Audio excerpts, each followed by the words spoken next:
Welcome to Surviving the Dream with your hosts, Casey Arnold and David Conley. We're here to talk to people who seem to have their dream job and find out, what did it take? Is it what they imagined? Is it worth it? How do they do it? Join us as we uncover the secrets of surviving the dream. Hello, Dave. How are you? I'm very good, Casey. How are you? Are you surviving? I am. You know, I got over the hump of deadlines you thought I was going to go somewhere else. I got over the hump of deadlines. I thought, who are you humping? Oh, my word. We've got an exclusive breaking news on surviving the dream. I haven't gotten over that hump yet, but I got over the hump of deadlines. So I'm feeling a little like freer and more relieved and happy to chit chat. I don't know how to answer any about you being freer and relieved. Let's get to our guest because I just think this is going south very quickly. You're not used to me being optimistic. We'll have to check into that later. All right. Since you asked, I will introduce our guest. She is no stranger to audio only. Please welcome actress and voiceover artist Dina Sherman. Now, you may recognize her voice when I let her talk. First, I'm going to make her wait a second. That was the backward intro that they always teach you.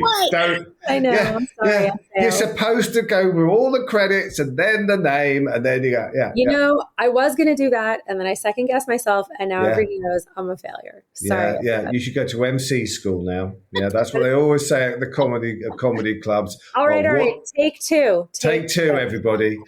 All right. Today's guest has a range of voices all the way from children to old ladies, heroes and villains, sweet to sassy, and everything in between. She's voiced characters in shows, games, and commercials like Genshin Impact. Is it Dina Sherman? Why are you still interrupting me? Because you did the backward intro. Oh my God. All right. I'm giving up on my intro. We'll post her credits online. Let's give it up for the very patient for tolerating what we're doing here, Dina Sherman. Hello, Dina.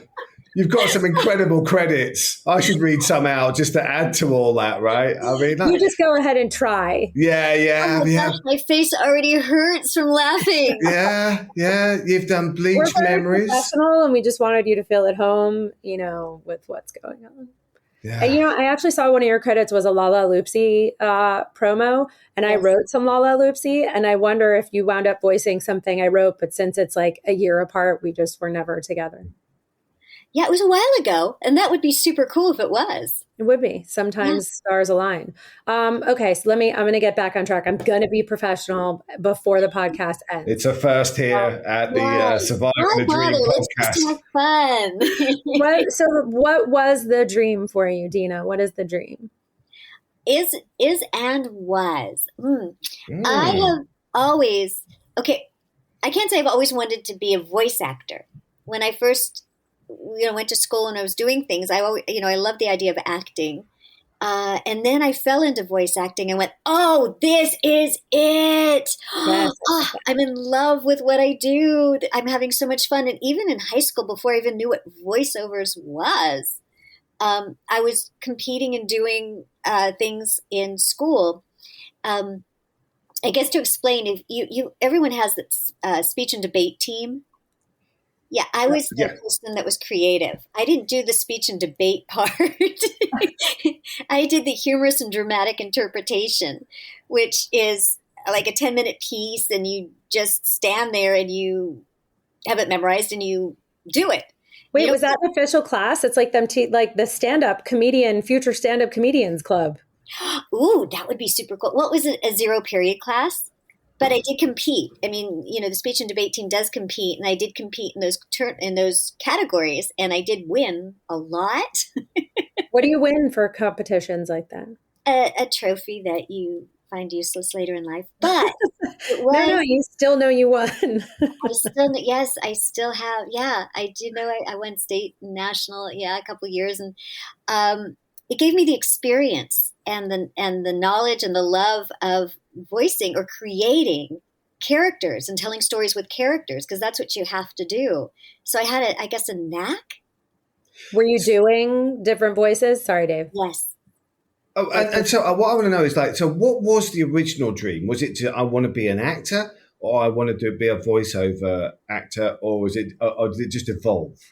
It evolved. I'll take choice number 3, Dave. Thank you. We'll take you number 3 there, ladies and gentlemen, number 3. So in elementary school, 6th grade, Mr. Conkey's class, we had to write what we wanted to be when we grew up. And what do you know, in 6th grade, I was like, I want to be an actress. I'm going to get Farrah Fawcett to show up for my teacher because he's a fan of hers. I love kids' dreams. Of course, he wanted me to do it. I couldn't make it happen. I tried because he absolutely thought she was the dream. And I didn't really have experience really. At a little bit, I was danced, as a kid. I did some theater. It wasn't like it is today. Back before the turn of the century. Sorry, excuse my ignorance to American education. What's 6th grade? How old are you then? 6th grade is probably like 11, 12. I think that's primary for you guys. Yeah. So okay. When I was in 6th grade, it was primary school. My kids, it was middle school. It's the first school. It's the first year of middle school because they had the 3 years, 6, 7, 8. I did 3-year middle school here, and it was 7, 8, 9. But wait, what was the first like voiceover job you got when you realized like, oh my God, that's a thing? I could do that.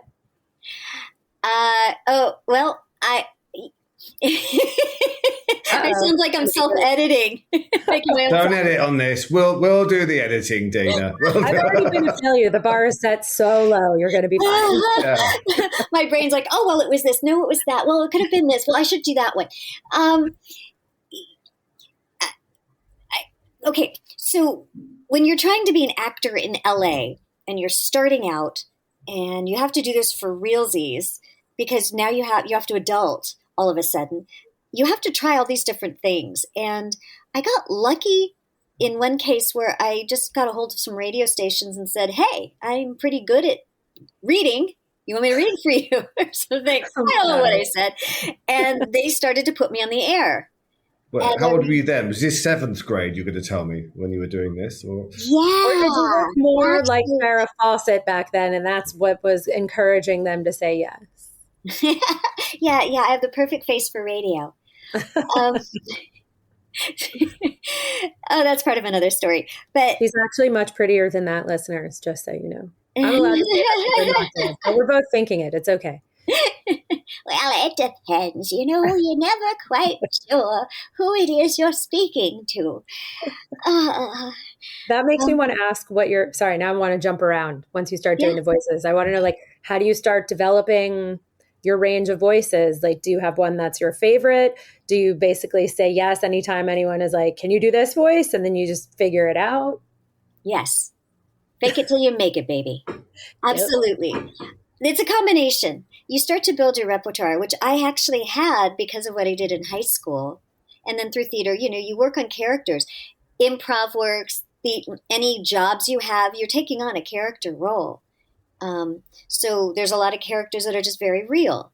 They're ones that just don't sound like actual characters. They're just not the same as you. Mm-hmm. Am I clear? If I'm not clear, just tell me. Yeah, no, it's like a grounded person, but just not necessarily who you are day to day. Insecure, like I'm not really sure about myself person. Mm-hmm. Did you grow up in Los Angeles? I did. Well, no, I grew up in Orange County. I was born in LA. I'm a native California. So far away. I know, behind the Orange Curtain. I was near Disneyland. But then the reason I'm asking that, because like LA for someone like myself is so exotic. It's like, wow. I mean, I went back to England a few weeks ago and I can't believe I know somebody who lives in Los Angeles. I now know a lot of people who live in Los Angeles, but you grew up around that. So did it seem like it was achievable, this dream, when you were growing up? In the mind of kids, anything's achievable until the doors keep shutting or won't even Not English open. Kids.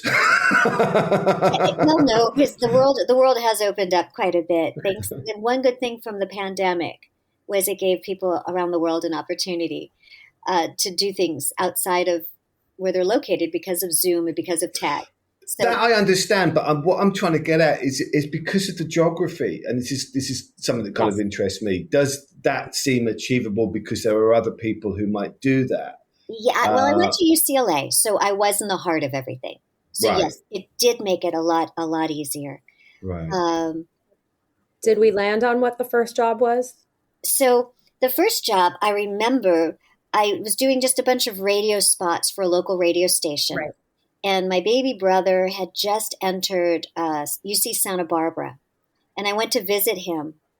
And he took me to his dorm. And we're walking down the hallway to his dorm room. And I hear my voice coming out of one of the other doors for like Tire Pros, which is one of the local commercials I had done that was airing up in Santa Barbara. And my brother and we go up to the room and we're looking in and we're like, oh my God, I'm on the radio in my brother's school.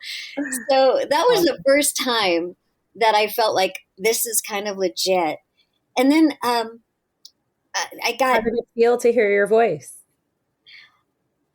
exciting and freaky. Because you immediately like, oh my God, that's me. And then you start judging yourself. All right. Like how you should have done it differently, or oh my gosh, my voice is so high. Should I have done it different? Should I, what do you think? Did you like it? Did it sound, Well, they didn't turn their radio off, so it must have been okay. No, I don't know. It's a commercial. I got lucky when I was doing some on-camera casting director workshops. A casting director spotted me.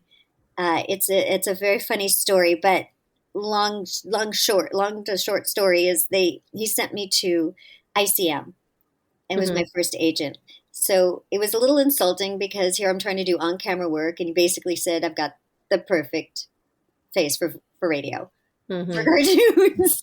Because I kind of squeaky sometimes. Actually, that wasn't my squeaky voice, but you'll hear it soon enough. All right. I'm looking forward to a little. I just want to get the chronology of this. And how old were you then when you were suddenly I'm not telling you because you're trying to figure out the math. No, I'm trying to work out where you were in your, like, to get picked up, like, again, to be picked up by ICM. That's a one of the biggest agencies in the world, right? Yeah. Well, I'm not with them anymore, but no, okay, but you were with them, right? That's a notch in your belt, right? So how old were you when you were with ICM? When you were with that workshop? I was in my 20s, early 20s. I was just out of college. Okay, so, and what were you studying at college? I was a communications major. Back when communications was really, really hard to get into.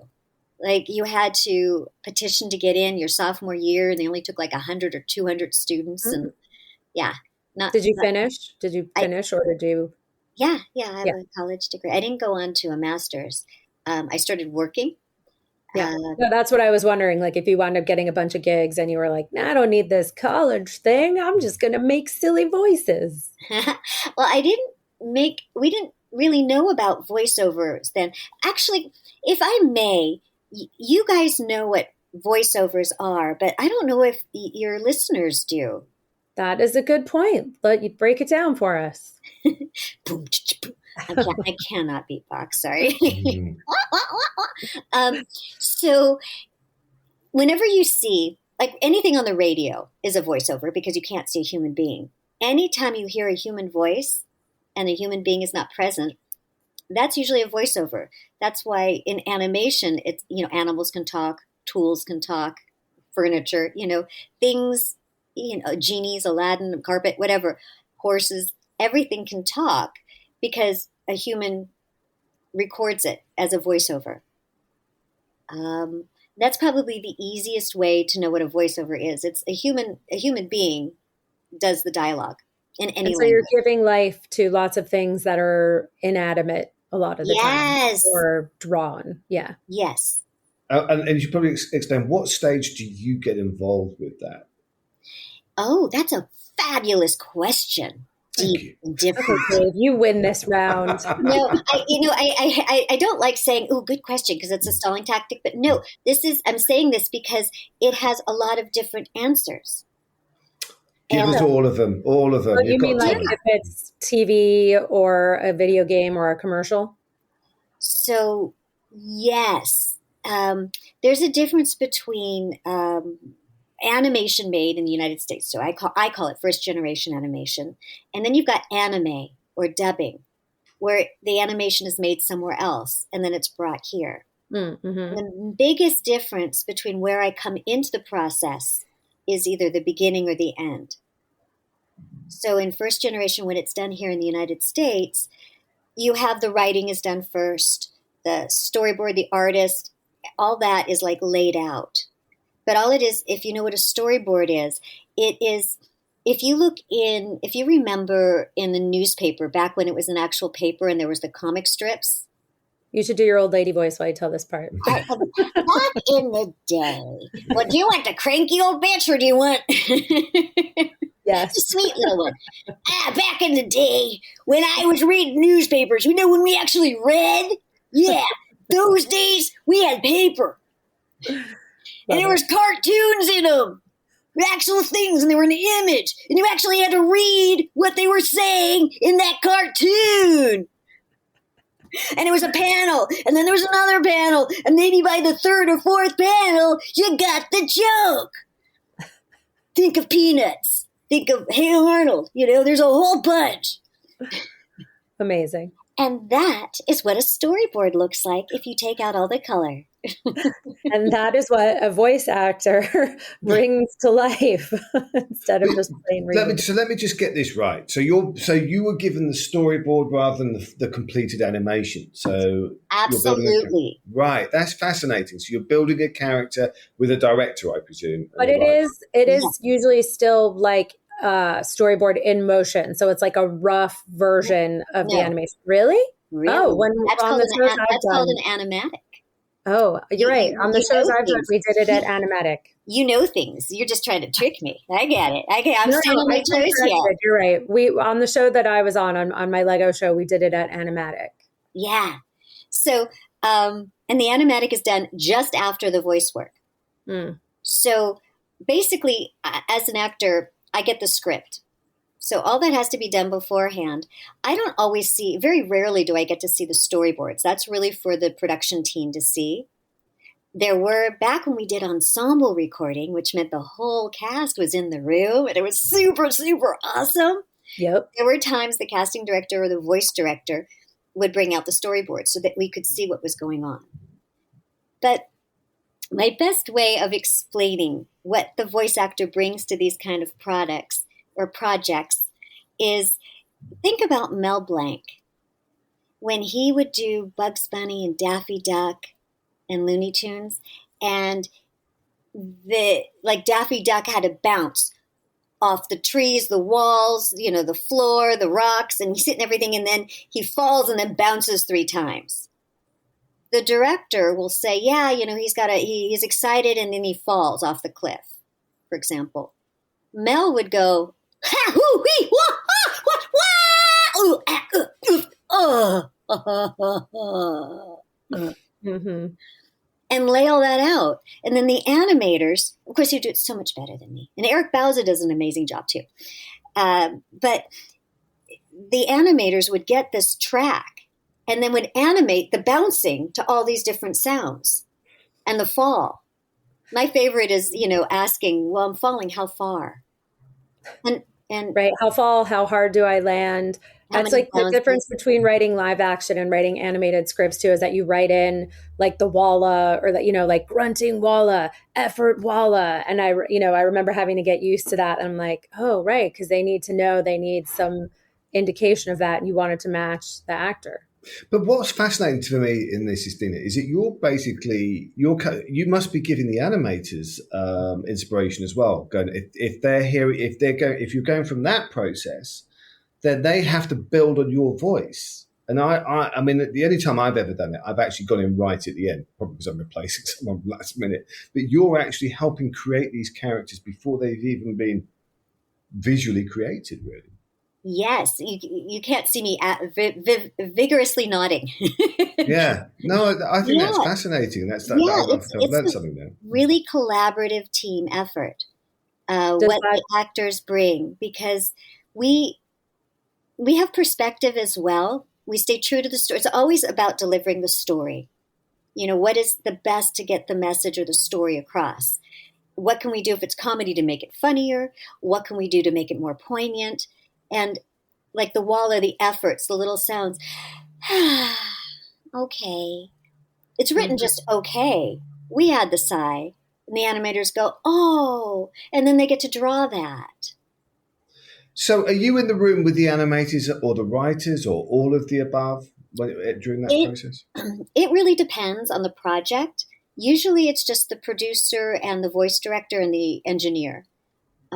Sometimes I've been on, like recently, a Zoom where I had the storyboard artist and the writer were involved as well. You know, a lot of panels and the recording session. It really depends on some of the video games. Now I'm just, I call it the voices in my head. I just have my headphones on and my voice director's in Burbank, the engineer's in the room, the booth. And I could describe a booth, but they're on the other side of the glass doing all their engineering stuff. I'm in the soundproof side of the glass. And on my headphones, I've got the voice director in Burbank. I've got the client in China. The script coordinator is in New York. And then sometimes there's people on there they don't even tell me, which I don't know where they are. And sometimes I hear a female voice when there was only men before. That I'm like, oh, someone else is on this, and it's like the voices in my head. It's fun. So when you're recording, are you? So this is great. We're getting the image. You're in the booth. Yes. Are you seeing images as well, or are you just like talking to the microphone, creating your character in your imagination? If it is first generation animation, like Made in America, I'll have a picture sometimes and a description of the character, and that's it. Wow. And I have to trust the director to walk me through any actions. I mean, I have a script, thank goodness, so I kind of know what's going on. It used to be with other actors in the room, so it was like a radio play. We all played off of each other. And I know when I did Uncle Grandpa, it was really fun because there was this one part where we were on a roller coaster. And so we had to follow somebody so that we all sounded like we were, going, whoa, whoa, whoa, we're doing it all at the same time, right? on the roller coaster. So that has to be directed. If it's done the way it is now after the pandemic, where we're solo, we have to hear that whoever lays it down first, and it's pre-laid. But we never get to see anything until the show's produced. And then we see it, and then we now have our image of who we are, and then we get to build on that as the voice actor. However, in answering your question why it was so interesting is that in dubbing or in voice replacement like you did, Dave, everything is on the screen. We do see it, and we're putting the voices back in English or as a different person so that we do see it. We are sometimes matching lip flaps, making sure it looks like what we're saying is coming out of their mouth. Some video games, they don't really have lip flaps. It's just cutscene dialogue. But we do get to see the characters. When I do Genshin, I actually don't see the character. I didn't get to see my character until she was announced. And what's the drive for you? What makes you want to do this? I love it. Yes, it can be hard work. Oh my gosh. Depending on the job or whatever, it can be draining. It could be absolutely exhausting. Your voice could go, or it's just a hard character, just, emotionally brutal. But I tend to end up doing comedy relief, the crazy fun characters. So I have the best time. We can relate. I have so much. I'm not usually the dark, heavy ones. Do you have a favorite character you've done that, like, sometimes in the heavier moments or more emotional moments with other stuff, like for yourself, for your little own moment of levity, you'll bust that one out? Sometimes, well, there's so many, I'm sorry. But one of my favorite from a show that had 52 freaking episodes and no one ever saw them because they decided to air it at 2 a.m. in Texas. I hate that. Some random, right? And it was called Moncoli Nights. And it was just the silliest anime. And I played the bad guy's henchman. I was this girl, Gluco, who was not the sharpest tack. She had a few fries missing from the bulb. Or no, Watts from the front Happy Meal. And they wrote me the greatest lines. It's like, oh, did you guys notice that the cave walls are the same color as my nail polish? What I love, I wish people could see you as well, because what I love whenever I've done any work like this, and I think you is the freedom that you can move around and you don't feel like, oh no, the camera's not going to catch me, or I can't move. That's the worst note you ever get from a director, and it's one that you have to give you like, oh, no moving. We're super tight on you. Do you find it liberating to be a voice actor and not worry about all that, like, oh, we're going to lose light in a minute? Okay, so it's right and it's wrong. We actually have less motion, because we have to stand in front of a microphone. Right. And you can't hit anything, because if you touch anything, including yourself, if you go, I know you can't see me, but if you tap, I don't know if you can hear. He was doing a little Home Alone. Right. Like you touch anything, you snap, you clap, all make noise and interrupt the recording. You can't do that. Like, right. If I'm hitting my chest, you can hear that, I'm sure. You can act on camera and do anything, but you can't touch yourself on mic. And you have to stay on mic. You turn your head, you can't move sideways. Right. You have to stay directional. So that part's you have to get used to on camera or theatrical actors. That's a hard thing for them because they're used to being, and you can't. I'm sorry, I did a huge big gesture. Right. And if I did that while working voiceovers, I would take out the microphone, the music stand. I'd hit everything. Next to you. Yeah, my ear. I'd hit my cords on my headphones. So, you can't really move. You can definitely move your arms and move. You can't move your legs too much, because if you step too hard, depending on the floors you're on, they can creak or make noise. You can have a stomping sound, so you can't do that. So there is a lot of restriction, right, in many ways. But the light never changes. The mood never changes. The room tone never changes. And the freedom to play is absolutely there. You're a lot in your imagination to make a lot of this, and your gut instinct. Because, I hate to say I'm all in my head, because you always think of your imagination in your head. And I've never said this before, but I'm having an epiphany on your your podcast. An epiphany on a podcast. I might start my own. No, that just says that, epiphany on a podcast. You guys look not happy. No. We're waiting for the epiphany. We've had the epiphany. We want it. We're on the edge of our seats. So when you say use your imagination a lot, I have always thought, and maybe I'm only one, or we all think of it in your heads. We imagine things, like our head thinks of this stuff. But in all honesty, it's my gut. Mm-hmm. It's my gut instinct that makes me do the crazy sounds or the emotion. It doesn't, my imagination is putting me in the where and maybe the who I'm speaking to, because you have to have those things. But all the other stuff, I think, comes from my gut. Yeah. Would you say that in your real life, you're really tapped into like your physicality or different emotions and like how they might affect your voice or just like your way of being? There's probably a better way to say that. Do you know what I mean? I do know what you mean. And I feel honestly like I've passed through that phase of judging myself. And I don't mean judging like being all judgy, like, oh my God, I'm so judgy. But judging, how does this come across? How does this do that? But I'm constantly in the world of, oh my God, look what that person's doing. Drives my kids crazy. My daughter gets so offended. Mom, stop it. And I'm like, I live by this. This quirk that this person is doing is gold for me. Yeah. Absolute gold. Like I'll hear a kid talking at the park and he's running and he's like, you guys keep up. Don't make me go faster. I might fall and break my face. And I was sitting there going, I'm going to fall and break my face. What's his tongue doing? Like what's his little body doing?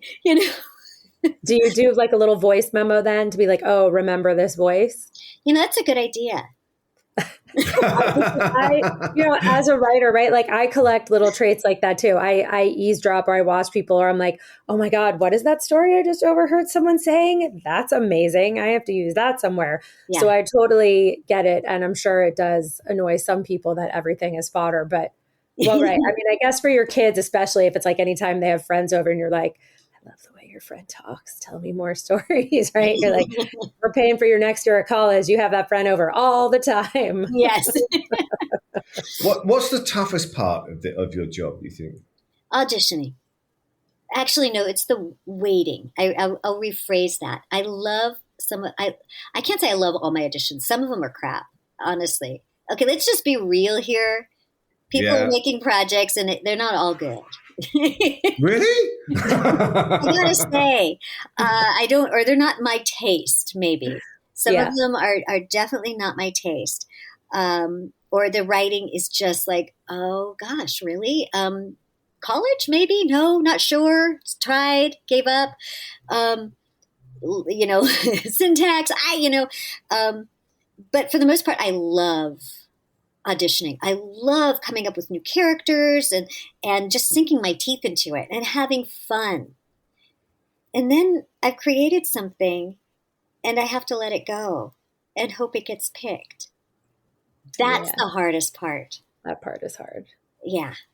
Is the, pick me, or pick mine. Pick my character. I that one would make your project so good. Why won't you pick this one?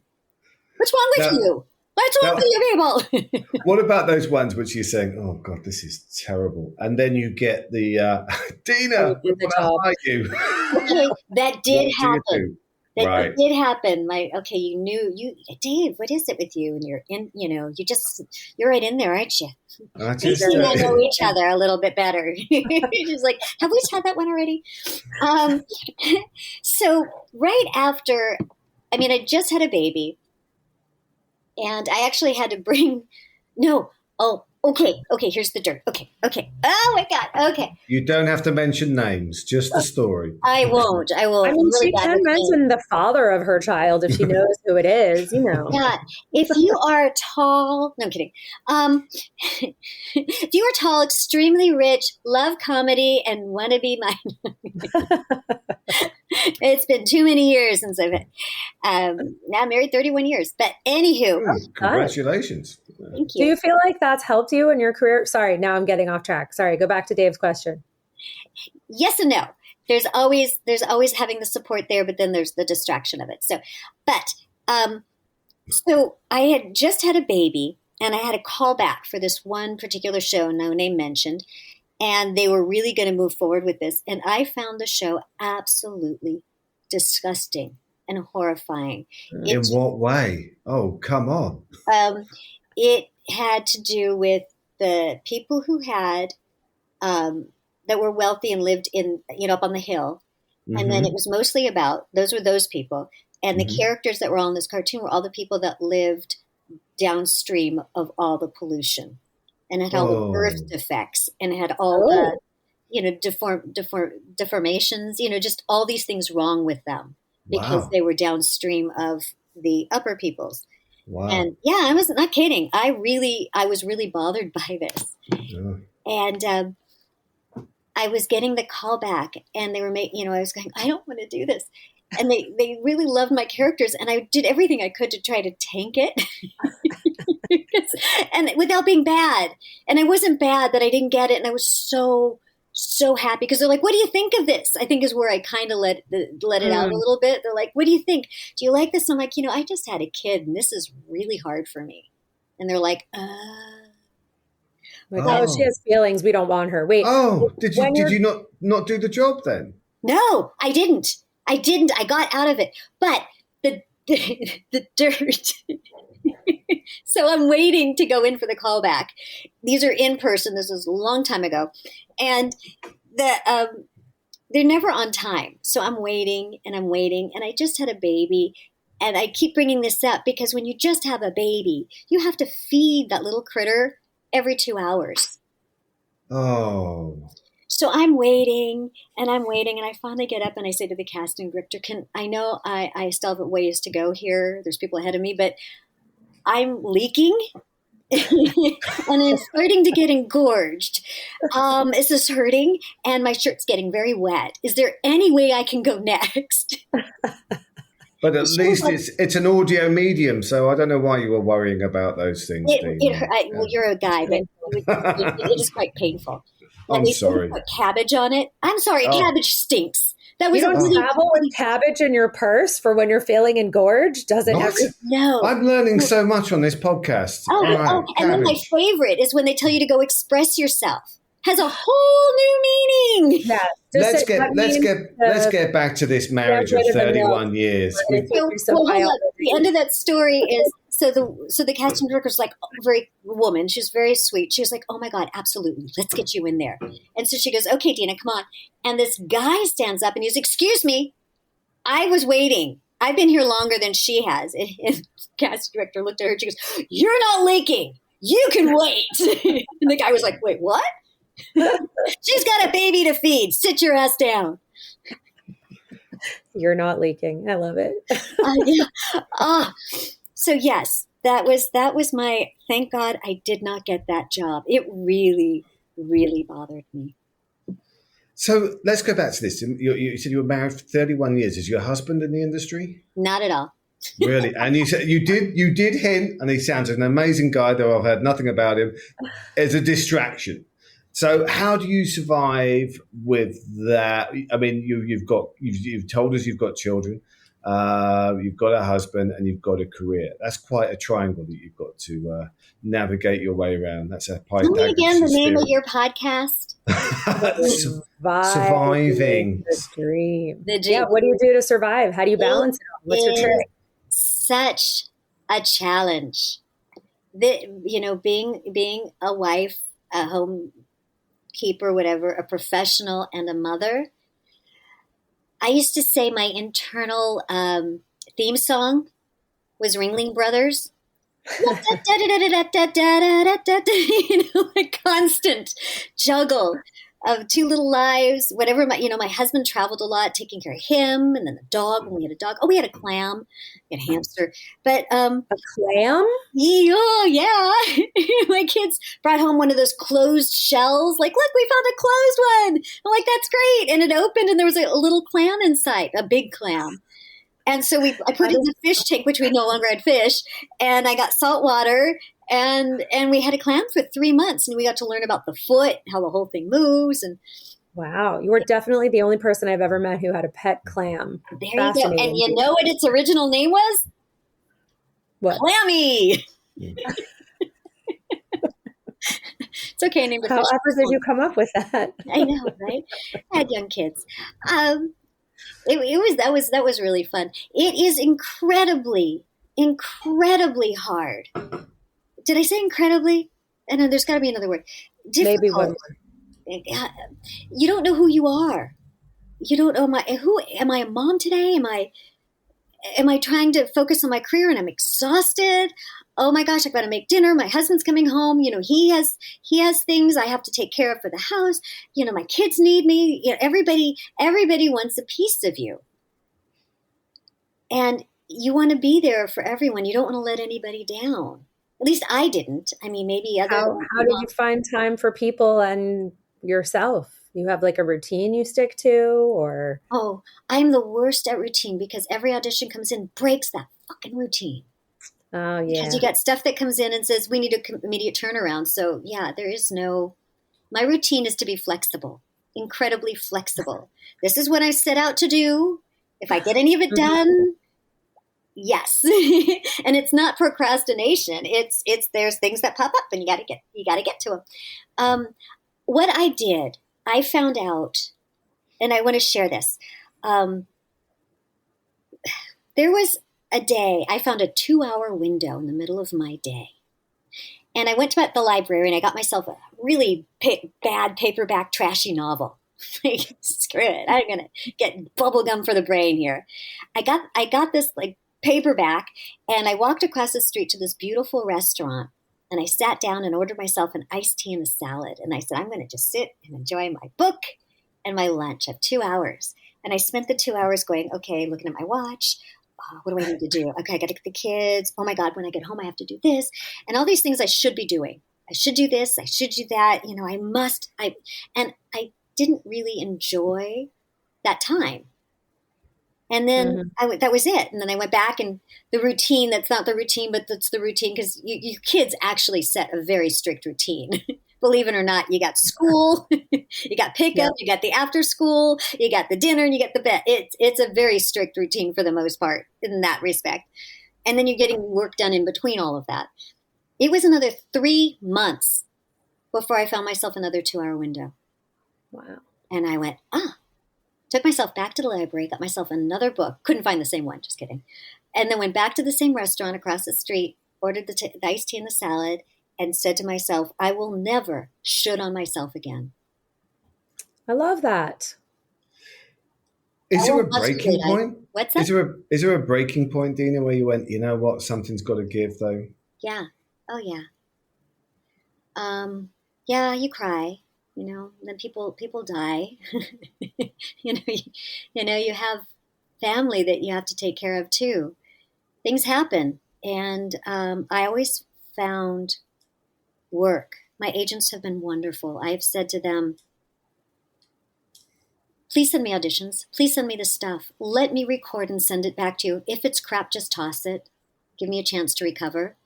Because being able to put myself in my booth, which is my safe place, my happy place, and letting me play, I didn't cry. I could step out and cry. I could face, whatever it is I had to face, but for that short time. So it was finding something that you love and letting yourself have that, and people giving you the grace to fail when you need to. It was a gift that I could never explain more than that. But yeah, you do break, and then you realize, okay, I've got to refigure this out. How am I going to rejuggle? What am I? And when you breathe, you find what you need to do. It's like, okay, my gosh, I want to be working. I want to be doing my job right now. And I'm auditioning and I'm not getting anything. And my kids are crying and they need this and they need that. And it's like, okay, my kids need me. My job, I'll do what I need to keep it afloat. But my kids need me. I will focus on my kids. And then when my kids are like, yeah, Mom, I'm driving. I don't need you. Like verbatim, quote unquote. I don't need you. What are you doing, Mom? Leave me alone. Then you refocus again. I guess if I were to give advice to families starting out, don't give up what you love. Hold on to a piece of it, because at some point your kids will always love you, but they won't need you or want you. And they're going to want to do their own thing. And then you're going to have to rediscover who you are. Mm-hmm. I did all that discovery when I was, like you said, trying to figure out the breaking points. Who am I today? Who do I need to be the most today? For whom? So that when they finally started leaving the nest a little bit and giving me some space, more than 2 hours, I had something that I could go, I have my passion. I can refocus. I still have that. And I kept it alive, and my agents and work helped me. I don't have as big of a resume as some of my colleagues that have these astounding, and they're on so many things. But then again, I have a very happy marriage and a happy life and happy kids. So sounds to me like you are winning, and it's beautiful that you found that middle ground for that. Did you ever debate doing anything else? Is there anything else you would ever, like if you had a different career? I always thought I'd be a concierge. I'd love to tell people where to go. Your mom, you already do that. Wow, we are coming fast to the end of this podcast, so we've got to get to the regular questions, Dina. This has been terrific. Thank you for sharing. Well, these are very, very difficult questions. I'll start with mine. What would you do if you won the lottery tomorrow? We did win once. Oh, wow. Okay. What did you do? How much did you get? How amazing. Why are you even bothering talking to us? We got 5 out of 6 numbers. Yeah. And I think we got $1,700. Nice. $1,700. But it's $1,700 before tax. Wow. That's a solid scratch. I'd retire on that. So yeah, we couldn't. No, not in $1,700. My point being, it wasn't all it was like cracked out to be. If I really won the billions that are out there, if I really, there's a lot of organizations that I support that I would support better. Do you want to mention them so other people can maybe consider supporting them too? Sure. There's, where do I begin? Which one? Well, like I know that we forgot to mention that you do use your voices to read to, you volunteer to read to children also, and you started a YouTube channel for that. Yes. Is there any sort of charity that promotes? So there are two charities that I work with. One is called School on Wheels, and that brings tutors to homeless or home security issued children. It's easier to say homeless children, homeless families with children. They have to be in a shelter. They have to be indoors. And then School on Wheels will provide volunteers like myself to be tutors. And that's very eye-opening and rewarding and not rewarding at the same time. Yeah. My jaded part of it at this point is the kids are amazing and you really want to help, and the parents need to learn how to parent. It's very frustrating. I was tutoring young kids, so you're very reliant on the parent to make sure they get on. Because I don't go in person necessarily. I started during COVID, and so you need the parent to help get you on to the platform. And sometimes the parents aren't very reliable, or they don't bring their homework, or they don't, and it just, my heart breaks. But I would do more to help with literacy. I think literacy is very, very important for breaking the chain of it's not so much homelessness, because homelessness is a bunch of other stuff, but people who can't get work, people who aren't going further in life, who aren't graduating high school, who aren't going to college, who aren't getting better jobs, who aren't doing better than their parents. A lot of it, I think, comes down to literacy and education. I'm trying to figure out the best political way to say this, because I've never had to actually say it out loud. No, it's a beautiful service, and it's beautiful that you help do that. And it's also, it sounds like reading is part of what set you on your path. So you never know what it could lead to, right? It could just be like your joy or your secret getaway, or it could be the thing that gets you the better job, or you read about a career that you're like, oh my God, I never knew that thing existed. Let me read more about it. That's the thing, is a lot of these, I used to read at underprivileged schools, and one of the other charities is Read to a Child, and it's kind of a similar thing. And it's again on Zoom, which is actually really good, because we go during their lunch period and they sit, I just was on it earlier. They eat their lunch while you're reading to them. They don't have access to as many books, to as many stories. And our imagination is sparked by these stories. Yeah. I mean, we've got cartoons and TV shows, but, someone reading you a book, and reading, discovering it on your own and not being fed what the TV show created for you,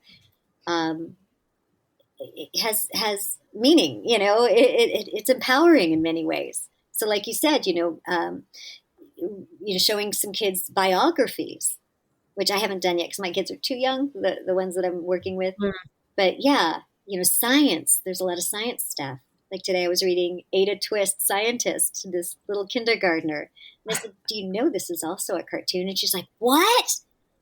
Yeah, because I know you shouldn't know the book, but she liked the story, and she's like, so she can go look at the cartoon. And what's nice about that one is it does teach kids science. It's one of the educational ones. Anyway, so and then there's the Alzheimer's Association I've worked with closely. Then there's some cancer research that I like to support. I have friends that have things that they do. I would find ways to support. You're just going to give it all away. You're going to win the billions of dollars and just give it all away to make the world a better place. Oh, hell no. I'm keeping a chunk, man. That sounds like a good. I'm going to own a mansion and a yacht. No. A good percentage of things. I need to put it down for the grandchildren. If they ever right. For the grandchildren. That's right. Dave and I don't have kids, so I sometimes forget that sort of lineage is a thing, right, Dave? We're not saving anything. Not maybe for our cats. We'll burn it as we go. Go on, Casey. What's your question? Yes. I mean, now that we've covered all the serious topics, I think we need a really serious question. What is your favorite snack? Dessert snack? I mean, sweet snack or salty snack? Whatever does it for you. Oh, gosh. Ice cream's been like high on my list recently. I'm a chocoholic by nature. And I've been like, heavy into like ice cream at night. But lately it's been salt. Like something's changed. I think maybe I must be low in sodium. I must explain it. I need to eat olives and potato chips. You're just going to have to go on a diet of chocolate and potato chips and see when your body balances out. Oh, that doesn't sound very tasty together. But yes, I'm not pregnant again. Actually, I didn't eat that when I was pregnant. Oof. Learning a lot about your pregnancy and childbirth. Sorry, I was actually on a theater class on stage in a class, and I was pregnant. I didn't tell anybody, and I played a pregnant person on stage, and the acting the most method. Yeah, and the acting teacher was a guy. He was the only one I said because I might have to eat at night. I'd get like morning sickness, but I would get it at night. And so I'm like, I might sit and just eat like sugar snap peas. I won't make any crumbs. And when I did the scene, I brought all this food. So while I was, doing the scene and folding laundry, I was also eating throughout the scene because I could do that. And he didn't like my choices. He says, I wanted you to bring out the tub of ice cream, which of course you can't bring that to class. Oh, you were like too healthy of a pregnant woman for him? I was. He wanted me to have a jar of pickles and eat pie, and then I'm getting nauseous. And the class is looking at me, and finally someone goes, are you pregnant? And I'm like, yeah. And they all looked at him like, I think she would know. I did my research. I'm like, dude, you're a guy in your like late 20s. What the hell? Okay, I want to know, what is your favorite animal and why? My favorite animal and why? I like to repeat questions that are asked of me. Are we talking pet or just animal in general? I think we could go for the whole animal kingdom. Someone who's working in animation, okay. I think you've seen a few animals in your time. Yeah, why limit yourself to which would be your favorite? That was my hesitation. I mean, like right now I have a dog. I'm like, okay, well right now it's my dog. But no, we won't tell your dog if you say another animal. Or your clam. My clam. I like clammy. I think elephants are amazing. They're pretty cool creatures. Yeah. I've always, as a kid, I remember doing my book report on a platypus, and I've never met a platypus. I think I'd like to. Even just the name is fun to say. How bad can they be? Exactly. Platypus. If someone could phone in and arrange that for us, that would be amazing. Oh yes, I would love to shake flipper with a platypus. Actually, I don't think they have a. I know. I think they have like a fin or something that's kind of like a flipper, don't they? That's our offshoot podcast, Making Dreams Come True. This is surviving the dreams. But it sounds like the dream you had has panned out well for you, and you've managed to survive. And now that your kids are pretty much out of the house, like the fight for balance is there's a little more equilibrium. Good thing I'm not a voiceover artist. Oh, we all stutter. The trick is if you stutter or you stumble while you're doing voiceover work, make it funny, and then start over. Always have fun. It's good life. People want to work with you. You don't want anybody who's like beating up on themselves. But yes, you said it exactly right. I have found a really nice balance right where I am in my life right now. There is more I would like to do. I would love to be back on an animated series. I miss being on a series that's running. I had a dream that I wanted to be on something animated that was super popular and would last for a long time. Let it be so. I got it. I mean, I got Genshin Impact, which is a video game, and it's super popular. My character's super popular. I'm able to do conventions, and it's fabulous, but I work once or twice a year. With the Annie Awards, I work once a year. With You forgot Bleach, to mention that you wanted it to be every day or however you want it to I be. would like it to be like once a week I go in, or twice a week, to do the episodes. I would like to have it be ongoing. I just was at the Big Mouth event last night. I met Nick Kroll. Yep. Guy's so freaking talented. And they're on their seventh. They're what's airing right now is their 7th season, and they're writing their 8th. Wow, I didn't realize it had been that many seasons already. Good for them. And and their creative staff, like they were there, and they were talking about just what it's like to be in the room and create this show, and what it's done, because it's a very crass and crude and dirty and raunchy show. And I was trying to warn people, have you seen this? No. Okay, be prepared. And they love how it's opened up communication with their kids. They love how it's made them freer as human beings. They love their relationship with each other, with their families. And I thought, I want that. It doesn't have to be that show, but I want that. I want to be a part of something that I'm proud of, that's ongoing for years, that we get to build and grow with and have this family. We want that for you. All of us. Dave, all of the collective listeners. I think you deserve it. I want to help build the dream with you. That's what we do. Well, Dina, this has been wonderful. Thank you for coming and joining us and telling us about how you survived your dream, how you survived childbirth, a marriage, and leaking and pets. And dealing with male directors who know nothing about pregnant ladies. And still being a fun, delightful ray of sunshine through all of the things, and for giving back. Thank you. Aw, you guys are great. This has been so much fun. Quick shout out to Mike Nicholas for being our tech savior, and Carmen Sclafani, also known as Wiser Time. Thanks for our music. And thank you all for listening.